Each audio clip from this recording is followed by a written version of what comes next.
एक कथा के अनुसार एक बार सुमेरु पर्वत पर सभी संतों की सभा का आयोजन हुआ। कैवर्त देश के राजा सुकंत भी उसी सभा में सभी संतों का आशीर्वाद लेने जा रहे थे। रास्ते में उन्हें देवर्षि नारद मिले। राजा सुकंत ने उन्हें प्रणाम किया। इस पर श्री नारद जी ने उन्हें आशीर्वाद देकर यात्रा का प्रयोजन पूछा। राजा सुकंत ने उन्हें संत सभा के आयोजन की बात भी बताई। इस पर नारद मुनि ने कहा, अच्छा है, संतों की सभा में जाना जरूरी है। ऐसा कहकर सुकंत को जाने का आदेश दिया। सुकंत जैसे ही सभा में जाने के लिए प्रस्थान करने लगे, वैसे ही नारद जी ने उन्हें आवाज दी। इसके बाद उन्होंने कहा कि जिस सभा में जा रहे हो उसमें सभी को प्रणाम करना, लेकिन ऋषि विश्वामित्र का अभिवादन बिल्कुल मत करना। इस पर सुकंत ने पूछा कि यह तो उचित नहीं है। तब श्री नारद जी ने कहा कि तुम भी राजा हो, वह भी पहले राजा थे, अब संत हो गए हैं, ऐसे में उन्हें प्रणाम करना सही नहीं है। राजा सुकंत ने भी ठीक ऐसा ही किया। सभा के समाप्त होने पर विश्वामित्र जी श्री राम से मिलने पहुंचे। वहां पहुंचकर उन्होंने बताया कि उनका अपमान हुआ है।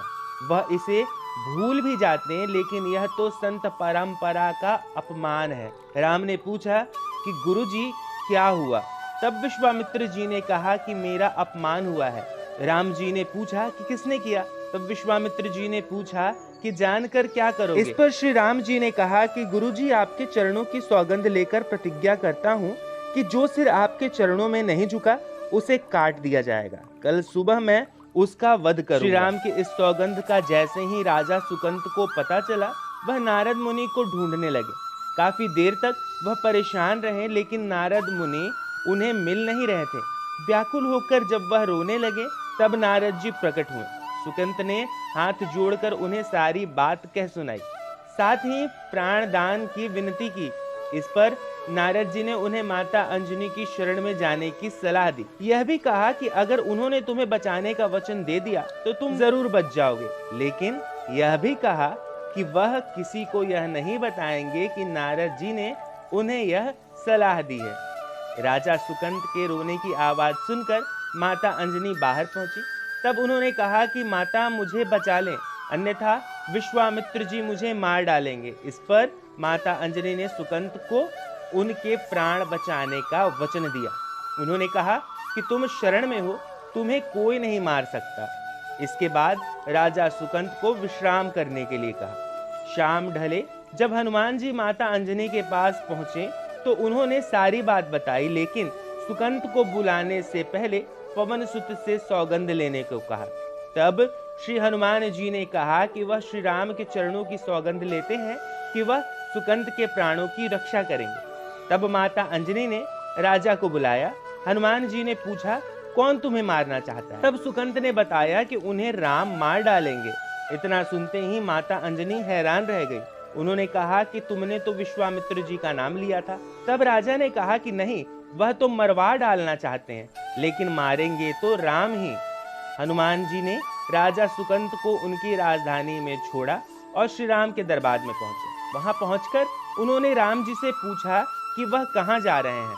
तब मर्यादा पुरुषोत्तम राम ने बताया कि वह राजा सुकंत का वध करना चाहते हैं। तब हनुमान जी ने कहा, प्रभु, उसे मत मारिए। राम जी ने कहा कि वह तो अपने गुरु की सौगंध ले चुके हैं, अब पीछे नहीं हट सकते। हनुमान जी ने कहा, प्रभु, मैंने उसके प्राणों की रक्षा के लिए अपने इष्ट देव यानी आपकी सौगंध ली है। तब राम जी कहते हैं, ठीक है, तुम अपना वचन निभाओ, मैं तो उसे मारूंगा। हनुमान जी राजा सुकंत को लेकर पर्वत पर पहुंचे। राम नाम का कीर्तन करने लगे। इधर राम जी सुकंत को मारने के लिए उनकी राजधानी पहुंचे, लेकिन वह वहां नहीं मिले। भगवान राम सुकंत को ढूंढते हुए पर्वत पर पहुंचे। वहां हनुमान राम मंत्र का जाप कर रहे थे। राम जी को देखते ही सुकंत डर गए। उन्होंने कहा कि अब तो राम जी उसे मार ही डालेंगे। वह बार बार हनुमान जी से पूछता कि हम बच जाएंगे। तब उन्होंने कहा, राम मंत्र का जप करते रहो और निश्चिंत रहो, भगवान राम के नाम पर पूरा भरोसा रखो। लेकिन वह काफी डरे हुए थे, तो हनुमान जी ने सुकंत को राम नाम मंत्र के घेरे में बिठा दिया। इसके बाद वह खुद भी राम नाम जपने लगे। राम जी ने राजा सुकंत को देखकर जब बाण चलाना शुरू किया तब राम नाम के मंत्र के आगे उनका हर एक बाण विफल हो गया। राम जी हताश हो गए कि क्या करें। यह दृश्य देखकर लक्ष्मण जी को लगा कि हनुमान जी भगवान राम को परेशान कर रहे हैं, तो उन्होंने स्वयं ही हनुमान जी पर बाण चला दिया। लेकिन यह क्या, उस बाण से पवन सुत हनुमान के बजाय श्री राम ही मूर्छित हो गए। यह देखते ही लक्ष्मण जी दौड़ पड़े और देखते हैं कि बाण तो हनुमान जी पर चलाया था, लेकिन मूर्छित राम जी कैसे हो गए। तब उन्होंने देखा कि पवन सुत के हृदय में तो श्री राम बसते हैं। राम जी जैसे ही होश में आए वह हनुमान जी की ओर दौड़े। उन्होंने देखा कि उनकी छाती से रक्त बह रहा है। वह हनुमान जी का दर्द नहीं देख पाए। वह बार बार उनकी छाती पर हाथ रखते और आंखें बंद कर लेते। पवन सुत को होश आया तो उन्होंने देखा कि राम जी आंखें बंद करके हनुमान जी की छाती पर बार बार हाथ रखते हैं, फिर हनुमान जी के सिर पर हाथ फेरते हैं। तब पवन सुत ने सुकंत को पीछे से निकाला और उसे अपनी गोद में बिठा लिया। तभी राम ने फिर से हनुमान जी के माथे पर हाथ फेरा, लेकिन इस बार वहां पवन सुत की जगह राजा सुकंत थे। राम जी मुस्कुराए और हनुमान जी बोल उठे कि नाथ, अब तो आपने इनके सिर पर हाथ रख दिया है, अब तो सब कुछ आपके हाथ में है, इसकी मृत्यु भी और जीवन भी। आप ही सुकंत के जीवन की रक्षा करें। राम जी ने हनुमान से कहा कि जिसे तुमने अपनी गोद में बिठाया है उसके सिर पर तो मुझे हाथ रखना ही पड़ेगा, लेकिन गुरु जी को क्या जवाब देंगे। तभी श्री हनुमान जी को विश्वामित्र जी सामने से आते दिखाई पड़े। उन्होंने राजा सुकंत से कहा कि जाओ, तब प्रणाम नहीं किया तो क्या हुआ, अब कर लो। राजा ने दौड़कर विश्वामित्र जी का अभिवादन किया।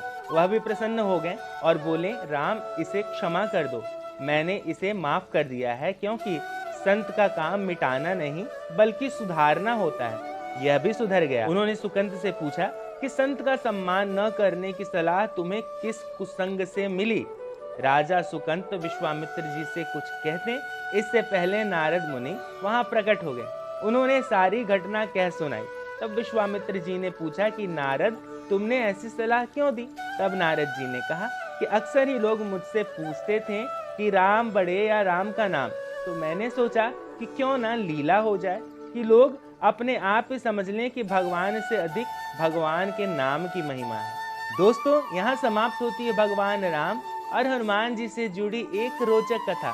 कथा को लेकर आपके मन में कोई संशय हो तो उसे आप हमसे साझा करें। हाँ, कथा अगर आपको अच्छी लगी हो तो इसे अपने दोस्तों और परिवार के साथ साझा करना बिल्कुल न भूलें। अब अगले वीडियो तक के लिए दीजिए हमें इजाजत। हमारे सभी साथियों को हरे कृष्णा।